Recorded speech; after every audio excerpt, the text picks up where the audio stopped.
नमस्कार। GK quiz tracker में आप सभी का स्वागत है। महिला पर्यवेक्षक परीक्षा 2025 के लिए द्वितीय खंड सामान्य ज्ञान एवं तर्क शक्ति पर आधारित ये 5वां वीडियो है। इससे पहले हम 4 वीडियो अपलोड कर चुके हैं, जिसे आप चैनल की प्लेलिस्ट में जाकर देख सकते हैं। इस वीडियो में काफ़ी इम्पोर्टेंट प्रश्नों को शामिल किया गया है जो आपके एग्जाम में आने की पूरी संभावना रखते हैं। तो चलिए शुरू करते हैं आज के इस महत्वपूर्ण वीडियो के प्रश्नों को। आज का पहला प्रश्न है, परख नली शिशु यानी कि टेस्ट ट्यूब बेबी क्या है। तो देखिए इस तकनीक में होता क्या है, समझने के लिए यहाँ पर थोड़ा डायग्राम का प्रयोग किया है। महिलाएं जो सामान्य प्रक्रिया में गर्भधारण नहीं कर पाती, उनके लिए ये परख नली निषेचन या ये टेस्ट ट्यूब बेबी जो प्रक्रिया है ये अपनाई जाती है। ये कृत्रिम प्रक्रिया मानी जाती है। इसमें किसी महिला के अंडाशय से निकलने वाले अंडे और पुरुषों के शुक्राणुओं का निषेचन परख नली में किया जाता है। ठीक है। और जब ये परख नली में निषेचन हो जाता है, उसके बाद में उसको ट्रांसफ़र करके गर्भाशय में स्थापित कर दिया जाता है, जहाँ पर इस शिशु का विकास होता है। तो ये जो है प्रक्रिया होती है। तो इस हिसाब से इस प्रश्न का राइट आंसर क्या होगा, डी, यानी कि डिंब का निषेचन परख नली में होता है और यह विकसित जो है गर्भाशय में होता है। तो राइट आंसर इसका डी होगा। अगला प्रश्न है, ईमेल का गठन किसने किया था। देखिए मैंने आपको बताया था अर्पानेट जो दुनिया का पहला इंटरनेट माना जाता है। ठीक है। उस इंटरनेट पर काम करने वाले एक व्यक्ति थे रे टॉमलिंसन, जिन्होंने सबसे पहले 1971 में अर्पानेट जो प्रणाली है उसी के आधार पर 2 कंप्यूटरों के मध्य संदेश भेजा था और यहीं से जो है ईमेल का गठन शुरू हुआ। तो राइट आंसर इसका डी है। अगला प्रश्न है, बाल अधिकारों के संरक्षण के लिए किसी राज्य आयोग में कितने सदस्य होते हैं। तो हम बात करें बाल अधिकारों के संरक्षण के लिए किसी राज्य आयोग में, यानी कि राज्य बाल आयोग में क्या होता है, एक अध्यक्ष होते हैं। तो आप ये याद रखेंगे कि एक जो है अध्यक्ष होते हैं। ठीक है। एक अध्यक्ष के साथ 6 अन्य सदस्य होंगे। तो आप ये याद रखेंगे 6 सदस्य होंगे प्लस एक सचिव होगा। ठीक है। एक सचिव भी होता है, तो आप ये भी याद रखेंगे। क्योंकि सचिव को कई बार इसलिए काउंट नहीं किया जाता है आयोगों में, किसी भी आयोग का सचिव हो कई बार काउंट नहीं करते हैं क्योंकि ये प्रशासनिक अधिकारी होता है। इसकी एक ये वजह हो सकती है। बाकी क्या आप याद रखेंगे, एक अध्यक्ष है, 6 सदस्य हैं, यानी कि इस आयोग में कुल जो सदस्य संख्या है 7 मानी जाती है। तो आप ये याद रखेंगे। तो कुल सदस्य संख्या 7 मानी जाएगी प्लस एक सचिव होगा। यदि ऑप्शन में 7 ना हो और साथ में जो है ऑप्शन 8 हो तो आप उसको लगा सकते हैं, ये आप याद रख सकते हैं। लेकिन ये जो 6 सदस्य होते हैं, इनमें एक शर्त ये होती है कि इसमें कम से कम 2 महिलाओं का होना अनिवार्य है। तो कम से कम 2 महिलाएं इस आयोग में होंगी, ये आप याद रखेंगे। इस हिसाब से इस प्रश्न का राइट आंसर डी होगा, यानी कि 7। अगला प्रश्न है, वनबंधु कल्याण योजना किस मंत्रालय के द्वारा शुरू की गई थी। वनबंधु कल्याण योजना की बात की जाए तो आप याद रखेंगे 28 अक्टूबर 2014। ठीक है। 28 अक्टूबर 2014 को ये योजना शुरू की गई थी। इस योजना का उद्देश्य था आदिवासी व्यक्तियों के कल्याण और विशेष रूप से आदिवासी व्यक्तियों के मानव विकास सूचकांक को ऊपर उठाने के लिए। तो ये इस योजना का मुख्य उद्देश्य था। आप याद रखेंगे आदिवासी व्यक्तियों के कल्याण और विशेष रूप से मानव विकास सूचकांक में इनका स्तर ऊपर उठाने के लिए ये वनबंधु कल्याण योजना 28 अक्टूबर 2014 को शुरू की गई थी। लेकिन किस मंत्रालय के द्वारा शुरू की गई है, तो आप याद रखेंगे जनजातीय कार्य मंत्रालय, केंद्रीय जनजातीय कार्य मंत्रालय के द्वारा ये योजना शुरू की गई थी। अगला प्रश्न है, उस विधि को क्या कहते हैं जिसके द्वारा गर्भाशय में कॉपर टी रखी जाती है। देखिए, ये कॉपर टी का यूज किस लिए किया जाता है, ये कई बार प्रश्न में पूछा गया है, बहुत इंपॉर्टेंट प्रश्न है। कॉपर टी गर्भ निरोध के लिए यूज होने वाली एक विधि है, याद रखेंगे। कॉपर टी का प्रयोग गर्भ निरोध के लिए किया जाता है। इसमें होता क्या है, जो कॉपर टी है ये महिलाओं के गर्भाशय में आरोपित कर दी जाती है। जो युग्मनज होते हैं, जो युग्मनज बनते हैं, उन युग्मनज के और जो गर्भाशय होता है, गर्भाशय और युग्मनज के बीच में ये दीवार की तरह कार्य करती है कॉपर टी। इसलिए जो महिलाएं हैं ये गर्भ धारण नहीं कर पाएंगी, तो इसका यूज गर्भ निरोध के लिए किया जाता है। अगला प्रश्न है, हिंदू उत्तराधिकार अधिनियम 1956 निम्न में से किन व्यक्तियों पर लागू नहीं होता है। ठीक है, आप यहाँ नहीं याद रखेंगे, नहीं होता है। ठीक है, तो ये जो है आप यहाँ नहीं याद रखेंगे। देखिए, हिंदू उत्तराधिकार अधिनियम 1956 है, ये उन सभी व्यक्तियों पर लागू होगा जो किसी भी रूप में या विकास में धर्म से हिंदू हैं। ठीक है, हिंदू हैं, यानी कि ये शब्द आप याद रखेंगे। या फिर हिंदू धर्म से निकली कोई शाखा या पंथ या समुदाय या अन्य धर्म जो हिंदू धर्म से रिलेटेड है, वह सभी इसमें काउंट किए जाएंगे। जिसमें आप याद रख सकते हैं वीरशैव हैं, लिंगायत है, प्रार्थना समाज, आर्य समाज, जैन धर्म, बौद्ध धर्म, सिख धर्म, ये सभी इस पर लागू होता है। लेकिन इस अधिनियम में एक उपधारा दी गई है जिसमें कहा गया है कि किसी बात के होते हुए भी इस अधिनियम की कोई बात संविधान के अनुच्छेद 366 के खंड 25 के अर्थ में किसी अनुसूचित जनजाति के सदस्यों पर तब तक लागू नहीं होगी जब तक कि केंद्र सरकार इसके लिए राजपत्र में अलग से कोई अधिसूचना जारी न करे। तो इसका राइट आंसर अनुसूचित जनजातियां होगा, यानी कि वी है। अगला प्रश्न है, ट्राइसेम की शुरुआत किस वर्ष में हुई थी। आप याद रखेंगे ट्राइसेम के बारे में, ये वास्तव में स्वरोजगार के लिए ग्रामीण जो युवा होते हैं उनके प्रशिक्षण से संबंधित है। तो ये आप कुछ फैक्ट याद रख सकते हैं कि ये 15 अगस्त 1979 को ये योजना जो है शुरू की गई थी। साथ में आप ये भी याद रखेंगे कि इसमें युवाओं को शामिल किया जाता है, यानी कि युवाओं की ट्रेनिंग होती है जो अपना स्वरोजगार के लिए ये ट्रेनिंग ले सकते हैं। इसमें एज 18 से 35 वर्ष रखी गई है।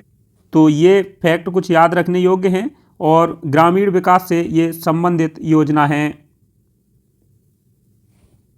अगला प्रश्न है, IPv4 एड्रेस की लंबाई कितने निबल के बराबर होती है। IPv4 का मतलब होता है इंटरनेट प्रोटोकॉल वर्जन 4।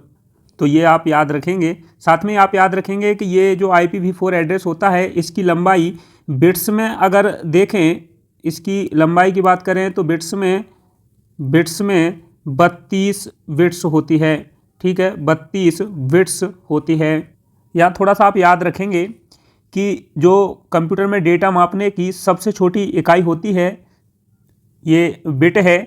तो इसको आप याद रखना है कि जो 4 बिट होती हैं, यानी कि 4 बिट्स जो होंगी इनके बराबर होता है 1 निबल। ठीक है, 1 निबल। इसी प्रकार 8 अगर बिट्स होंगी तो इनके बराबर होंगे 1 बाइट। ठीक है, 1 बाइट।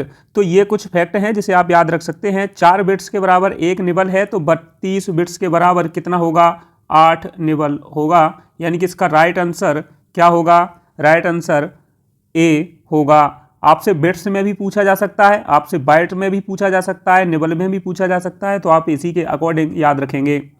अगला प्रश्न है, निम्न में से कौन सा शारीरिक परिवर्तन यौन विकास के चरण का एक हिस्सा नहीं है। मासिक धर्म का आना ये है, आवाज़ में बदलाव ये भी होता है, मोटापा इसका जो है चरण के विकास का हिस्सा नहीं है। मुहासे आना, आमतौर पर ऐसा माना जाता है कि मुहासे भी उस समय ये उसी हिस्से का एक रूप होता है। तो मोटापा हुआ, नाखून का बढ़ना हुआ, ये सभी इसमें नहीं आते हैं। तो राइट आंसर सी होगा। अगला प्रश्न है, किशोर न्याय बालकों की देखरेख और संरक्षण अधिनियम किस वर्ष से लागू हो गया। आप याद रखेंगे ये अधिनियम 2015 में आया था और 15 जनवरी 2016 से लागू कर दिया गया। तो ये आप याद रख सकते हैं। राइट आंसर इसका सी होगा। अगर आपको ये प्रश्न ठीक लग रहे हैं और आपको लगता है कि काफ़ी अच्छा कंटेंट है तो आप हमारी वीडियो को लाइक कर सकते हैं, कमेंट भी कर सकते हैं और इस वीडियो को शेयर भी कर सकते हैं। लेकिन अगर आप चैनल पर नए हैं तो आप चैनल को सब्सक्राइब करना बिल्कुल ना भूलें।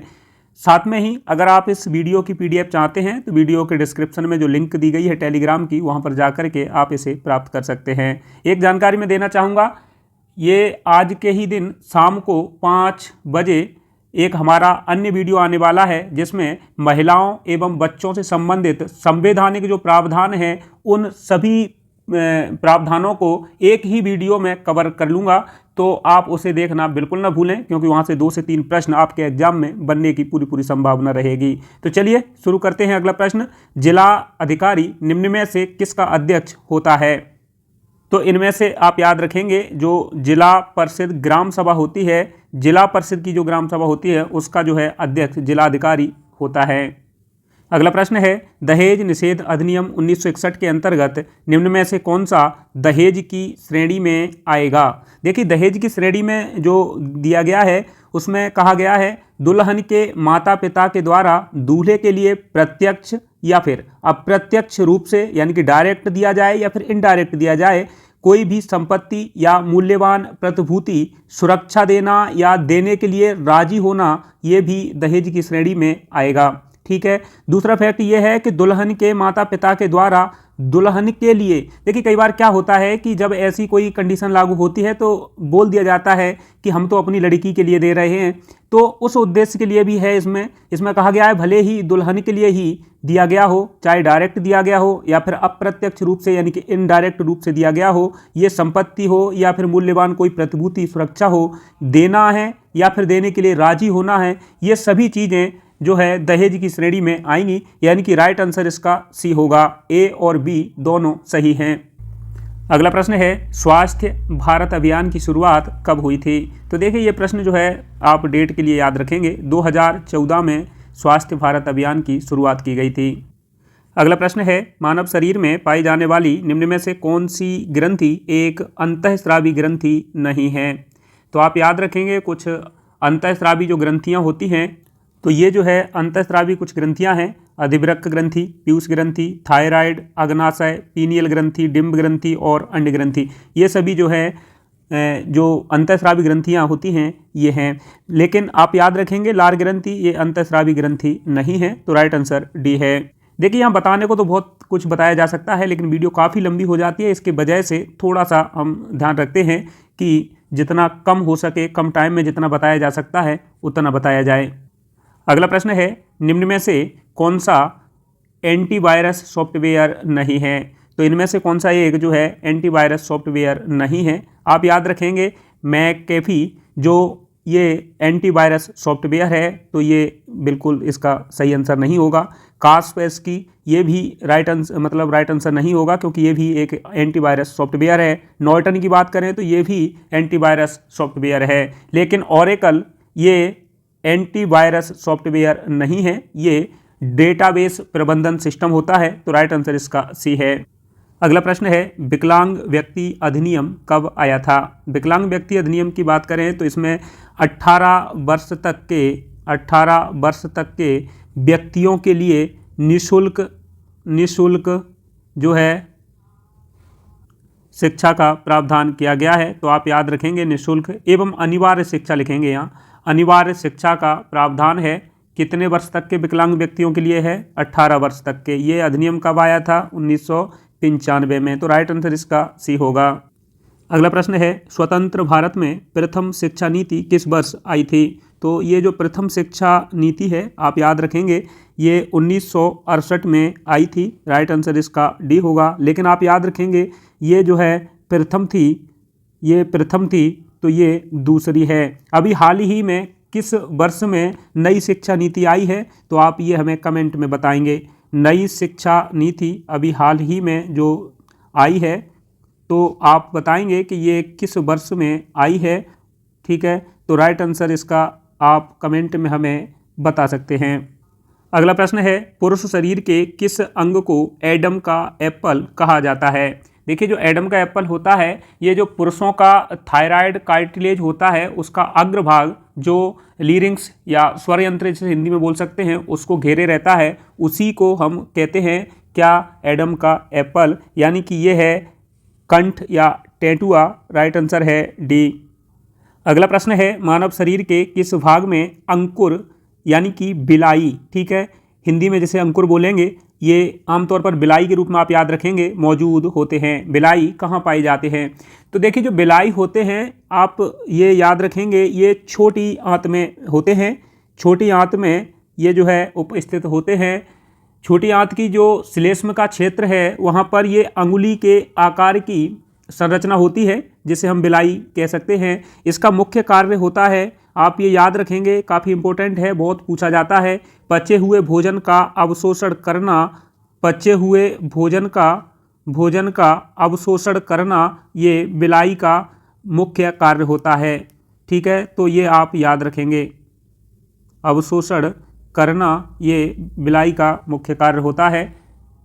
अगला प्रश्न है, बाल कल्याण समिति में अध्यक्ष सहित कितने सदस्य होते हैं? मैंने अभी आपको बताया था कि बाल अधिकारों के संरक्षण से संबंधित जो राज्य बाल आयोग होता है उसमें 7 सदस्य होते हैं। उसी प्रकार आप याद रखेंगे कि राष्ट्रीय बाल संरक्षण आयोग में भी 7 सदस्य होते हैं, लेकिन बाल कल्याण समिति की अगर हम बात करें तो यहाँ 5 सदस्य होते हैं, जिसमें 1 अध्यक्ष होता है और 4 अन्य सदस्य होते हैं। अगला प्रश्न है, कैप्चा एक कंप्यूटर प्रोग्राम है। अब ये क्या करता है? मानव इनपुट को मशीनी इनपुट से अलग करने के लिए है, उपयोगकर्ता की पहचान सत्यापित करने के लिए है, वायरस को हटाने के लिए है, या उपयोगकर्ता द्वारा परीक्षण करने के लिए है? तो आप याद रखेंगे, ये जो कैप्चा होता है ये मानव इनपुट को मशीनी इनपुट से अलग करने के लिए होता है, ठीक है। ऐसा इसलिए होता है क्योंकि कैप्चा को केवल मनुष्य ही पढ़ सकता है और उसकी पुष्टि कर सकता है। जब कोई कंप्यूटर इसे आमतौर पे नहीं पढ़ सकता और ना ही इसे सत्यापित कर सकता है, तो कैप्चा मानव इनपुट को मशीन इनपुट से अलग करने के लिए है। अगला प्रश्न है, खाद्य सुरक्षा अधिनियम 2013 के अनुसार इनमें से कौन सा खाद्यान्न में नहीं आएगा? खाद्यान्न में बात की जाए गेहूं, चावल, स्थूल अनाज, ये सभी आते हैं, लेकिन दाल इसमें नहीं आती है। अगला प्रश्न है, सुकन्या समृद्धि योजना कब शुरू हुई थी? सुकन्या समृद्धि योजना की बात करें तो ये आप याद रखेंगे, एक डेट 22 जनवरी 2015, पानीपत, हरियाणा, ठीक है। ऐसा मैंने क्योंकि बेटी बचाओ बेटी पढ़ाओ जो योजना थी, यानी कि जो योजना थी उसे प्रधानमंत्री मोदी जी के द्वारा वहाँ से शुरू किया गया था, और उसी दिन ये 22 जनवरी 2015 को सुकन्या समृद्धि योजना भी उसके साथ शुरू की गई थी। तो ये काफ़ी इंपॉर्टेंट है, आप याद रखेंगे। 10 वर्ष तक की आयु, 10 वर्ष से कम आयु की बालिकाएं जो बैंक में ये खाता खुला सकती हैं और सुकन्या समृद्धि योजना में जुड़ सकती हैं। तो ये जो है योजना काफ़ी इंपॉर्टेंट है, आप याद रखेंगे, डेट 22 जनवरी 2015। अगला प्रश्न है, लार एमाइलेज एंजाइम किसके पाचन में मदद करता है? तो देखिए, पहले आप याद रखेंगे क्योंकि लार से प्रश्न आमतौर पे काफ़ी बनते हैं, तो इसके लिए आप याद रखेंगे। तो लार में एंजाइम याद रखने हैं। लार में मुख्य रूप से 2 एंजाइम पाए जाते हैं, एक होता है टॉयलिन और दूसरा होता है लाइसोजाइम, ठीक है, लाइसोजाइम, ठीक है। ये 2 आपको एंजाइम याद रखने होंगे। टॉयलिन जो होता है इसका एक अन्य नाम होता है एमाइलेज, ठीक है, एमाइलेज। ये कभी कभी होता ये है कि टॉयलिन को ऑप्शन में न रखे, इसको ऑप्शन में रख दिया जाता है, तब हम कंफ्यूज हो जाते हैं। तो आप याद रखेंगे, लार में एंजाइम पाए जाते हैं टॉयलिन, लाइसोजाइम। टॉयलिन को हम एमाइलेज भी बोल सकते हैं। तो जो मंड या फिर स्टार्च जिसे बोलते हैं हम, मंड यानी कि जो स्टार्च होता है, ये मंड यानी कि स्टार्च को माल्टोज और जो माल्टोज है डेक्स्ट्रिन है, माल्टोज और डेक्स्ट्रिन शर्करा में ये तोड़ देता है। तो ये कौन करता है? ये एमाइलेज करता है। लाइसोजाइम का क्या कार्य होता है? लाइसोजाइम जो होता है भोजन में जो हानिकारक जीवाणु उपस्थित होते हैं उन्हें नष्ट करने का कार्य करता है। तो आप ये 2-3 फैक्ट हैं जिसे आप याद रख सकते हैं। इस प्रश्न का राइट आंसर डी होगा, मंड यानी कि स्टार्च को। अगला प्रश्न है, निम्न में से कौन सा MS ऑफिस 365 सूट का अभिन्न घटक नहीं है। देखिए जो MS 365 है ये माइक्रोसॉफ्ट के द्वारा दी जाने वाली सेवाओं का एक सूट होता है।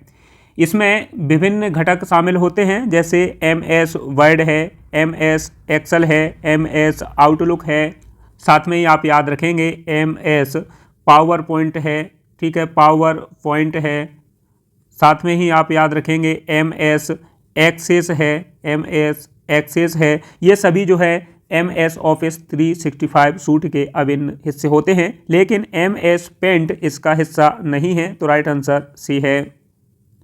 अगला प्रश्न है, स्वाधार योजना के तहत स्वाधार गृह किसे उपलब्ध कराया जाता है।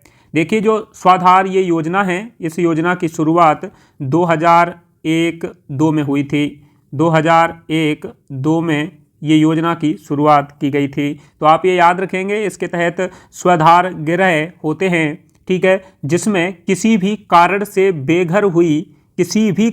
बेघर हुई महिला को यहाँ आश्रय दिया जाता है, गृह उपलब्ध कराया जाता है। तो बेसहारा पीड़ित महिला ये शामिल होगी, यानी कि ये बेसहारा है और पीड़ित भी है। देखिए कोई त्यागी हुई महिला होती है, कई बार अपना ही घर किसी प्राकृतिक आपदा से चला जाए और उस कंडीशन में कोई महिला हो, तो ये बेघर जो महिला है उसके लिए रिहा से कोई कैदी महिला निकली है, मतलब कैदी महिला है जो रिहा हुई है और घर वाले उसको अपना नहीं रहे हैं, उस कंडीशन में भी यहाँ आश्रय दिया जा सकता है। तो ये जो है उपरोक्त सभी इसका राइट आंसर होगा।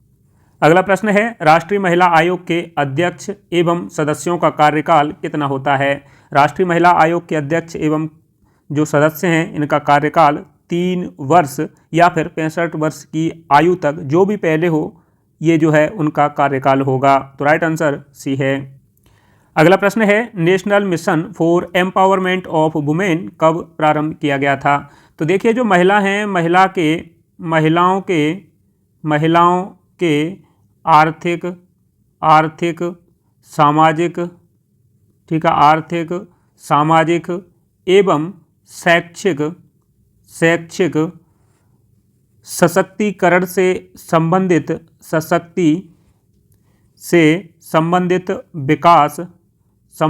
विकास के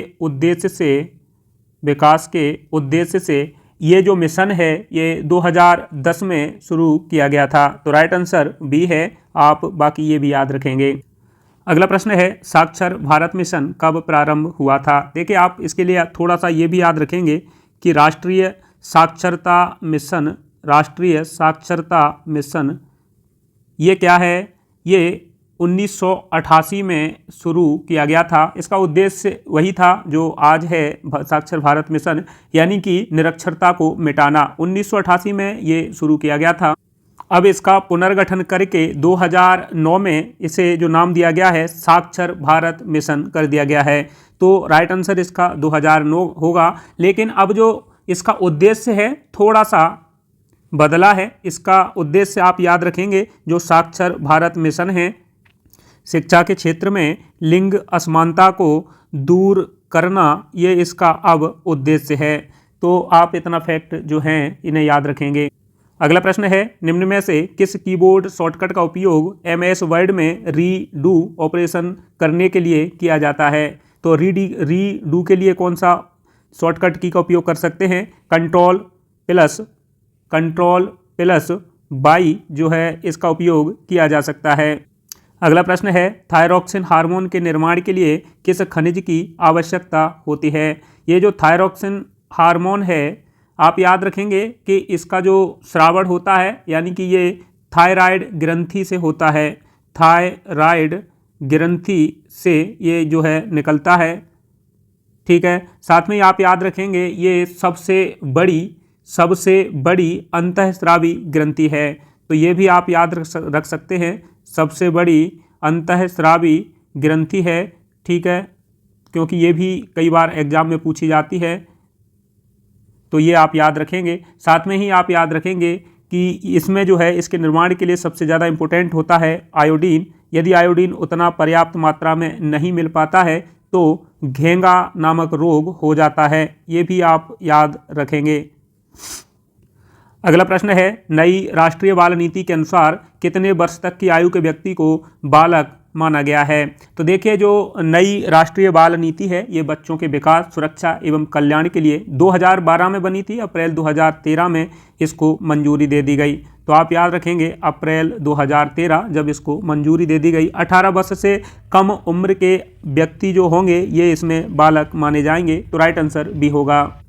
अगला प्रश्न है, घरेलू हिंसा से महिला संरक्षण अधिनियम 2005 के अनुसार सुरक्षा अधिकारी की नियुक्ति कौन करता है? तो सुरक्षा जो अधिकारी होता है इसकी नियुक्ति राज्य सरकार के द्वारा की जाती है। राइट आंसर सी है। अगला प्रश्न है, सांसद आदर्श ग्राम योजना के बारे में कौन सा विकल्प सही नहीं है? सांसद आदर्श ग्राम योजना ये ग्रामीण विकास के लिए शुरू की गई थी और इसकी शुरुआत 11 अक्टूबर 2014 को हुई थी। आप एक फैक्ट और याद रखेंगे, लोक नायक के रूप में जाने जाते हैं। लोक नायक के रूप में जाने जाते हैं कौन? जयप्रकाश नारायण जी।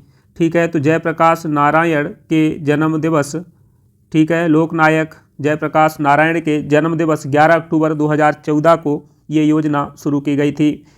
तो 11 अक्टूबर क्या है? ये लोकनायक जयप्रकाश नारायण जी का जन्म दिवस है। आप याद रखेंगे, इसका जो कार्यान्वयन है ये ग्रामीण विकास मंत्रालय करता है। राइट आंसर इसका सी होगा, यानी कि ए और बी दोनों सही हैं। अगला प्रश्न है, GSM का पूरा नाम क्या है? ये काफ़ी इंपॉर्टेंट है, आप याद रखेंगे। GSM यानी कि global system for mobile communication, global system for mobile communication, ये इसका राइट आंसर होगा। राइट आंसर बी है, लेकिन आप याद रखेंगे जो GSM होता है इसे विशेष बेस स्टेशनों के एक नेटवर्क के आधार पर मोबाइल पर आवाज़ व डेटा संचार के लिए उपयोग किया जाता है। तो राइट आंसर इसका बी याद रखेंगे। ये वीडियो हमारी यही समाप्त होती है। आप याद ये भी रखेंगे कि अगर आपको ये वीडियो अच्छी लगी है तो आप लाइक कर सकते हैं, कमेंट भी कर सकते हैं। साथ में अगर आप चैनल पर नए हैं तो आप इस चैनल को सब्सक्राइब करना बिल्कुल ना भूलें। याद रखें कि हमारी अगली वीडियो आज शाम 5 बजे महिला एवं बच्चों के संवैधानिक प्रावधानों के लिए है, जो आप देखना बिल्कुल न भूलेंगे। चलिए मिलते हैं उस वीडियो में, तब तक के लिए नमस्कार।